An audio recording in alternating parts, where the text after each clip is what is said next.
आपका स्वागत है। मैं आयशा रुस्तम।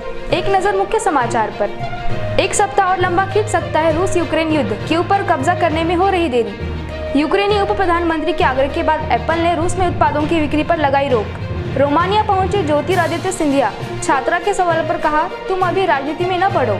यूक्रेन में जारी युद्ध के बीच भारतीय छात्र की गोलीबारी में हुई मौत। एसआईटी टीम को आर्यन खान के ड्रग्स रैकेट में शामिल होने में नहीं मिले कोई सबूत। एनसीबी के काम के तरीके पर भी उठे सवाल।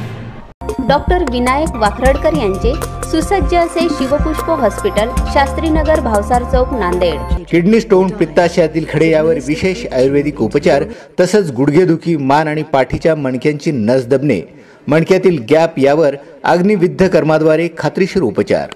लहान मुलांसाठी सुवर्ण प्राशन संस्कार, किडनी स्टोन आणि पित्ताशयातील खडे यावर 10 वर्षाचा प्रदीर्घ अनुभव असलेले शिवपुष्प हॉस्पिटल, शास्त्रीनगर, भावसार चौक, नांदेड। मोबाइल 99 75 76 93 96। समाचार विस्तार से। पहले रूस के 2 दिनों के भीतर यूक्रेन पर कब्जा कर लिए जाने की संभावना थी, लेकिन 6 दिन के बाद भी यूक्रेन और रूस की लड़ाई किसी मुकाम पर नहीं पहुंची है। रक्षा विशेष तज्ञों का कहना है कि रूसी सेना अब कीव के चारों तरफ पहुंच चुकी है, इसीलिए संभावना है कि कीव पर कब्जा करने में अब ज्यादा समय नहीं लगेगा।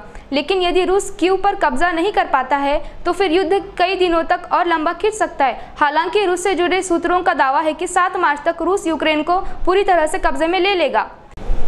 यूक्रेन के उप प्रधानमंत्री द्वारा टिम कुक को संबोधित खुले पत्र के बाद एप्पल ने आईफोन समेत अपने सभी उत्पादों की रूस में बिक्री पर रोक लगा दी है। वहीं एप्पल पे और एप्पल मैप जैसी सुविधाओं को सीमित कर दिया गया है। बकौल ऐप रूसी न्यूज़पेपर आरटी न्यूज़ और स्पुतनिक रूस के बाहर ऐप स्टोर पर नहीं दिखेंगे। ज्योतिरादित्य सिंधिया रोमानिया के बुखारेस्ट पहुंचे। इस दौरान बिहार की बेटी विशाखा ने ज्योतिरादित्य सिंधिया से बातचीत की। बताया कि अभी उसका भाई यूक्रेन के खार्किव में फंसा हुआ है। जब छात्रा ने सिंधिया से कहा कि हमारी सरकार पूरी तरह से न्यूट्रल है, तो सिंधिया ने जवाब देते हुए कहा कि अभी तुम राजनीति में न पढ़ो। साथ ही उन्होंने छात्रा को बाहर निकालने की जिम्मेदारी ली। उन्होंने कहा कि तुम सबको निकालने के लिए पीएम मोदी ने यहाँ मुझे भेजा है। एक छात्र की मौत से छात्रों पर डर के बारे में बताया। भारतीय विदेश मंत्रालय ने बताया कि यूक्रेन के खार्किव शहर में एक भारतीय छात्र की मंगलवार सुबह हुई गोलीबारी में मौत हो गई। मंत्रालय ने बताया, हम मृतक के परिवार के संपर्क में हैं। इससे पहले भारतीय दूतावास ने छात्रों समेत सभी भारतीयों के लिए एडवाइजरी जारी कर उन्हें तत्काल कीव शहर से निकालने को कहा था।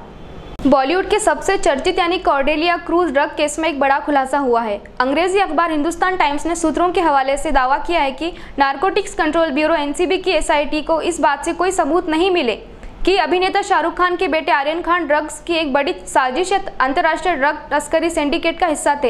एसआईटी जांच के दौरान क्रूज पर हुई छापेमारी की कार्रवाई में भी कई अनियमितताएं मिली हैं। इस एसआईटी का गठन कैबिनेट मंत्री नवाब मलिक द्वारा एनसीबी के जोनल डायरेक्टर समीर वानखेड़े पर लगाए गए आरोपों के बाद किया गया था। इससे एक नज़र मुख्य समाचार पर। एक सप्ताह और लंबा खींच सकता है रूस यूक्रेन युद्ध, कीव पर कब्जा करने में हो रही देरी।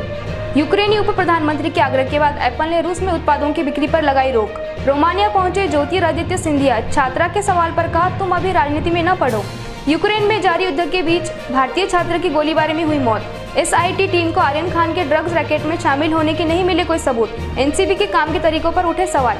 इसी के साथ ये समाचार समाप्त होते। नमस्कार।